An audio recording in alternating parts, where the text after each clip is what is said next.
Have you ever wondered about the science behind the cutting process in manufacturing? Well, that's where the fascinating world of cutting kinematics comes into play. Cutting kinematics is a crucial branch of mechanical engineering that focuses on the study of motion in cutting processes. It's the invisible hand that guides the precision and efficiency of manufacturing operations. From the smallest microchip to the largest aircraft, cutting kinematics is at the heart of producing the goods that make our modern life possible. It's an underappreciated art, an intricate ballet of forces and movements that result in the precise cutting, shaping, and forming of materials. The applications of cutting kinematics are vast and varied, spanning across numerous industries such as automotive, aerospace, electronics, and more. It's a field that many dedicated professionals work tirelessly in, constantly innovating and improving our manufacturing capabilities. Now that we have a basic understanding of what cutting kinematics is, we'll delve deeper into its divisions. Cutting kinematics can be divided into several categories, each with its unique characteristics. These categories primarily include orthogonal cutting and oblique cutting. Orthogonal cutting is a simplified model of the cutting process, where the cutting edge of the tool is perpendicular to the direction of the tool's travel. This model is often used in academic studies due to its simplicity. In reality, though, the cutting edge of a tool rarely aligns perfectly with the direction of the tool's travel. However, this simplified model is still useful for understanding the basic principles of cutting kinematics. On the other hand, oblique cutting is a more realistic representation of most practical cutting scenarios. In oblique cutting, the cutting edge of the tool is inclined at an angle to the direction of the tool's travel. This model takes into account the complex interactions between the tool, the workpiece, and the chip produced during the cutting process. The choice between orthogonal and oblique cutting depends largely on the specific material and the desired outcome of the cutting process. For example, orthogonal cutting might be more suitable for materials that are easy to cut, while oblique cutting might be preferred for tougher materials that require a more gradual cutting action.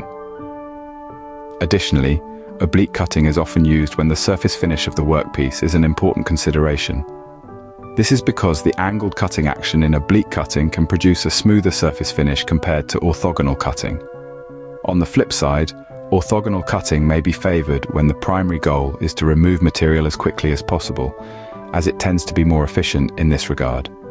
In conclusion, understanding these divisions allows engineers to choose the most effective cutting method for different materials and applications. By considering factors such as the properties of the material, the desired surface finish, and the efficiency of material removal, engineers can select the most appropriate cutting kinematics for the task at hand. The versatility of cutting kinematics is reflected in the wide range of materials it can process. It's pretty amazing when you think about it. This field can handle anything from metals to plastics and ceramics. Let's dive a little deeper into each of these, starting with metals. These are often the go-to materials in industries like automotive and aerospace. Metals such as aluminum, steel, and titanium are regularly shaped and modified using cutting kinematics techniques.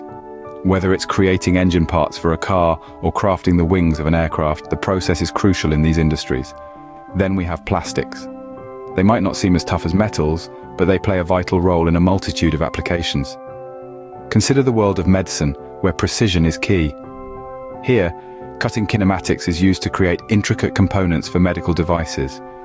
It's also used in the production of everyday items like water bottles, toys, and even your favorite smartphone case. Finally, we have ceramics. These materials are tougher than you might think, and they're used in some surprising places. From the tiles on space shuttles to the insulation in your home, ceramics processed through cutting kinematics are all around us. But the applications don't stop there. Cutting kinematics is also used in the construction industry. It's the process behind the creation of complex components used in building structures, bridges, and even roads. Moreover, cutting kinematics is the hidden hero in the world of electronics. The miniaturized components in your laptops, phones, and other gadgets. They're made possible through the precision and control offered by cutting kinematics. So the next time you're driving your car, using your phone, or even just enjoying the comfort of your home, remember the role cutting kinematics plays. It's not just about shaping materials. It's about shaping the world around us. From car parts to space shuttles, cutting kinematics plays a crucial role in shaping our world. The efficiency of cutting kinematics is greatly influenced by the transmission methods used. Now let's delve into this a bit. Two common transmission methods used in cutting kinematics are belts and gears. Belts, often made of flexible materials, are used to transmit rotational motion between two shafts. Gears, on the other hand, are rigid and used when a change in speed or direction of rotation is needed. The transmission can be either direct or indirect. In direct transmission, the driving and driven shafts are on the same axis. This is often used when the speed of rotation needs to be constant. Indirect transmission involves the use of an intermediate shaft, allowing for changes in the number of revolutions.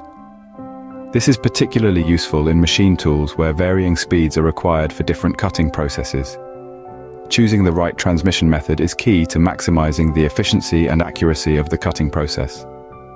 Cutting kinematics is a complex yet fascinating field that is integral to modern manufacturing. We've delved into its many facets, from its key divisions to the materials it can process. It's a field that's about more than just cutting. It's about shaping, forming, and transforming raw materials into the products we rely on. We've explored how cutting kinematics isn't a one-size-fits-all process. Different materials require different techniques and applications, each carefully calibrated for optimal results. We've also touched on the vital role of transmission methods in cutting kinematics, whether through belts or gears, direct or indirect. These transmission methods allow for precise control over the cutting process, adjusting the number of revolutions in machine tools to meet specific needs.